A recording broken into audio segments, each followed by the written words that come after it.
Hello everybody, and welcome to the next series that I will be doing, and if you are blind and cannot tell, it is Final Fantasy 1. I know there tends to be some confusion over which game, like, depending on the American or Japanese version, but in case you're blind, you can't tell, this is English, so I'm doing the American version, but... Alright, breaking things down, I don't really know a whole lot about the game, so I'm not going to try and be, like, Mr. Expert about it, but I have played it once before. And so, I'm going to see what I can do from jog my memory. I think there's one that did give, like, a brief description. Oh yeah, it does, so. I do like this class setup right here of the Warrior, Monk, White Mage, Black Mage. So, Warrior, they're most balanced. They can use a lot of armor and stuff. The Thief, what it means by nimbly run circles is it has high agility and luck, which allows it to dodge attacks and, I think run away from battles, but you get a class upgrade later in the game, and then he can actually use magic as a ninja, so that's really nice. Monk has very high stamina, but not as much strength as the Warrior, and like it says bare-knuckled, he can't really use much gear. Red Mage, the only class being able to use both type of magic, but he can only learn, each mage can only learn 3 spells at a certain level. I'll explain that later, but so he can't, like, learn 3 level 1 White Mage spells and 3 level 1 Black Mage spells. But he can learn certain ones and use swords and whatnot, but his stats aren't as good, so he won't be, like, his sword attacks won't be as strong as the Warriors, and, like, his healing won't be as strong as the White Mage, etc., etc. White Mage supports the party with white magic, just basically healing. It's a very nice class to have. And the Black Mage, damn it, it's only really offensive magic class, so that's why I'm going with this. I'm just gonna do this random name thing. Drogon, that's a good name. I normally pick Rosa, just because of the Final Fantasy IV. I feel like that's the most appropriate name for a White Mage, but... I don't really like the one, they're giving me like... Oh, I kinda like Ruby, actually. There we go. And there's one that I know for the Black Mage, which is cool. Topapa actually sounds pretty cool.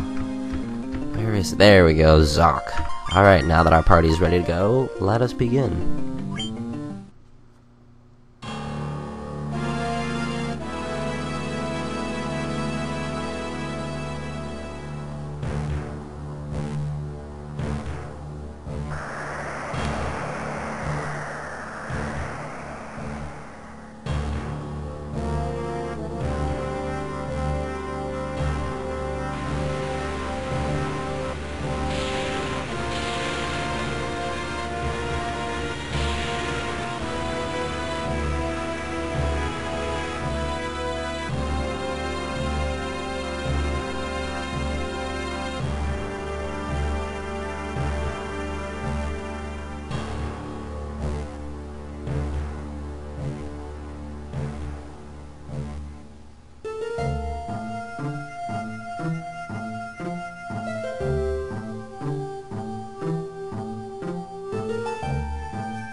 And here we are, what Final Fantasy games are famous for, giving you literally no direction. So here's our party and stuff, this is just the way it's set up, and this is what I was talking about with magic. As you can see, there's level slots, like there's level 1, level 2, level 3, and you can learn more. You actually have to be a certain level in order to learn these higher level magic spells, but as you can see, there's only 3 slots for certain magic spells. So White Mage, there's normally only 4 like available, so having 3 open slots is enough. But with the Red Mage, you're available to like 8 different spells, but you only have 3, so that's the only problem with the Red Mage. But I keep forgetting to do this every time. When this is the really only direction you have. It's pretty easy. You just basically hold forward until you're in the King's throne room. And he basically just tells us that we are the 4 Warriors of Light, and to prove ourselves, we must go rescue his daughter in the north from Garland, a knight who betrayed the king. I don't know this game that well, but I basically just skip dialogue because it's stupid and boring. Like, you really don't have to talk to anybody in this game. But before we go, the game actually does give us enough gil or money in order to get a little started. So Cure, that's a good white magic spell to have. Dia, that's good to hold on to for later. Protect, I really don't use all that much, but it's good to have just in case for the boss fight, because we're probably going to be able to get into one now. Obviously get the elemental damaging spells always, and I think I'm probably going to go sleep. And obviously, what are their names again? I completely forgot. Argus and Drogon, they can't use magic because they have no mana power. So at this point, you might be a little scared if you're low on money, but don't worry. Actually, there's something I should show you real quick. If you like don't have enough money for the nunchaku, say you have the monk, and like you somehow don't have enough money, you can actually unequip the staff and his attack goes up, because like the bio said about the monk, he is a bare knuckle brawler, but the nunchaku actually does help him, so buy it. The staff, oh, we just sold the staff, whatever, it only costs 4 gil, so we'll get that for the black mage, Zoc. The white mage really isn't going to be attacking that much, but if I need to save mana power, I may as well, so let's equip this stuff, and you can see our attacks go up and whatnot. Yeah, it says hands, but the nunchaku actually helps. Oh, she is a staff, alright, whatever, so just hold on to that for later. And let's prep ourselves with some gear. Get leather armor. Yeah, you can't buy anything for the mages right now, which is kind of a bummer, because they are quite frail. But that's where the warrior comes in handy. You can't really choose who you want, like, the enemy to attack, but it never hurts just to be beefed up just in case. So now that we got all that, I think we're ready to go. Let's go actually see what I can't get at the item shop. Ooh, yeah, I can't really get anything. I may as well just get a sleeping bag, just in case. So now that we are ready, we can finally start adventuring. And the way it works is basically anywhere in this overworld map, you can randomly run into stuff. And also, that bridge over there, we'll be getting to that later, don't worry. But we'll randomly run into stuff like this. And goblins only have like 10 HP, so you really only have to basically you just have one person attack one at a time. Oh man, I need to sneeze, excuse me for a moment. Oh man, excuse me. And the classic fanfare. And also, really, just fighting things is the only way you're gonna make money. This cave down here, that is one of the 4 elemental caves. When you defeat a boss, oh, I sneeze again. Excuse me, very unprofessional, but when you defeat a boss, there's a certain, like, elemental area that they're blocking, like, or at least their spirit is, or whatever, but we actually got here pretty quickly. Before we go in there where the boss is, as you can tell, we're still level 1, so running around here, we will run into enemies, but there are some items on the left side of the room. There are items on the right side of the room, but we can't get to them right now. Oh, man. Whoa. Excuse me for a moment while I have to go redo this. So, I gotta go revive him, and I can't do that with, like, an item or a spell, so I'll be right back. I'll also be leveling up, but I'll show the items that are in this room. Alright, I'll see you guys in a bit. Alright, now that I am back, and I actually just hit level 4, what I'm gonna do is show off these items here, in case you actually run into this stuff. Okay, good. Ghouls. I'm gonna actually try some. Let's see if I can do this. Now, in the later games, you can use Cure on the undead as an offensive attack, but he's weak to Dia and fire, so may as well just show that.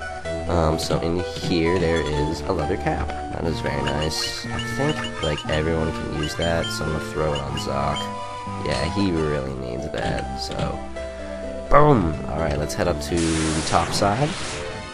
Alright, this is actually pretty good. And show off a little stuff. And the good thing about the boss fight, by the way, is, okay, I didn't really need to cast it, but after the boss fight, you will be automatically transported back to Cornelia, so you don't need to worry about, like, saving mana power. You can go all out in that fight. So in here, the 2 chests, a potion, and a tent. Tents are actually real helpful, so I'm gonna go back and use one after we fight this ghoul, so that way we can just get a little more mana power. Because, like, the thing is, the way level ups work is, like, sometimes, actually, like, I think it was, what is it, Argus, yeah, he would get, like, 28 HP off a level up, but then, like, he doesn't actually gain the HP, it just kind of, like, let's see, so his HP goes up by 5, it won't be, his HP won't reach 64, it'll be 59 out of 96, but at least you can see how stats work. So Drogon, he didn't get much HP, stamina, that's good, increases how much, like, hits he can take. Alright, that's it. Ruby, 3 HP, 5 mana. Agility, dodging stuff. Zoc, 26 HP, 6 mana. That's really uncharacteristic of Zoc. He'll tend to get a ton of mana power. I think on, like, when you reach level 3, you got 1 HP and 17 mana.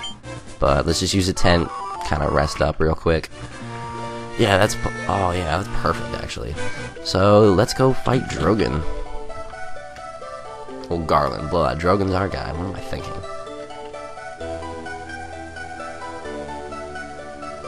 This dude is the worst logic ever. The dude's not gonna give up a kingdom just for his daughter. Cares about his daughter, but like, come on, dude. Who's there? The king's lapdogs. Do you have any idea who you're messing with? You really think you have what it takes to cross swords with me? Very well. I, Garland, will knock you all down. That's his death threat. I'm gonna knock you down. Alright, so for this fight, really just kind of boost the defense of your weakest guys. This is strange actually seeing Ruby with the lowest HP, but have your melee dudes just go all out. Melee and black mage dudes go all out. Then keep your white mage using protect and cure for the most part, so besides that, it's a pretty straightforward fight. Like, he's hitting 3s right now. I may as well just cast protect on Argus, go for thunder, there we go. As you can see, it says 2 hit instead of like 1 hit. The higher level you reach, the more hits you'll get, and that increases your critical chance of getting your critical chance on those hits. So just keep pounding away on him. He's not undead, so don't bother with Dia. May as well just use. I should probably use protect actually on Ruby, so that way if she gets hit hard, nothing will happen to her. But oh, like I said, easy boss. Bada bing, bada boom. And the fanfare. Now that we have saved his daughter, the king's daughter actually, he doesn't really say his name, but we save her, yes. She's Sarah, and we get tellied back to Cornelia. Thank you for turning my daughter, there are no doubt you could be the warriors of light, the entire prophecy. When darkness veils the world, full warriors of light shall come. If they cannot gather the shards of light, the darkness will consume all. 4 crystals will never shine again. So whatever you hear, there's a crystal to the north, and we must repair the 4 crystals in the world. So as we attempt to leave, Sarah will give us this random loot that Garland stole, so why not? Alright, on that note, as I think it's like right here, yeah. The dudes fix the bridge. And that noise is just them hammering, sorry, hiccup there. Blah blah blah blah blah, whatever. And they're done. Yes, we know that's us, we don't care, alright. So, now that we can finally head north, did we get healed? I'm gonna go back and heal. At least get more mana. I could care less, stupid goblins. Get out of my face! No, I'll heal and I'll be right back. Alright, it only took like 10 seconds, but oh my god, run away. Boom. Because I know there's a little cutscene thingy, so let's cross the bridge.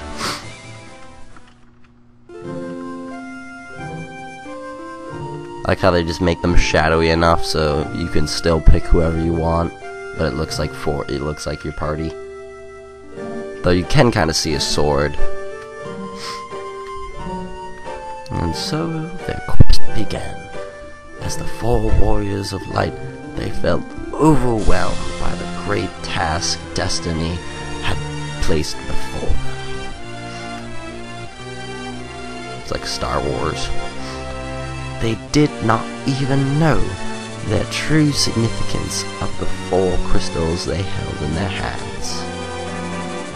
Blah blah blah, splitting it up. The crystals that once long ago held light that shone so brilliantly. The time for the journey had come. The time to cast off the veil of darkness, bring more light into the world. That's pretty cool that the lighting of the game changes with it too, but boom! They make it seem like that's the end of the game, but nope. We'll pick up here next time. Thanks guys for watching, and see you then.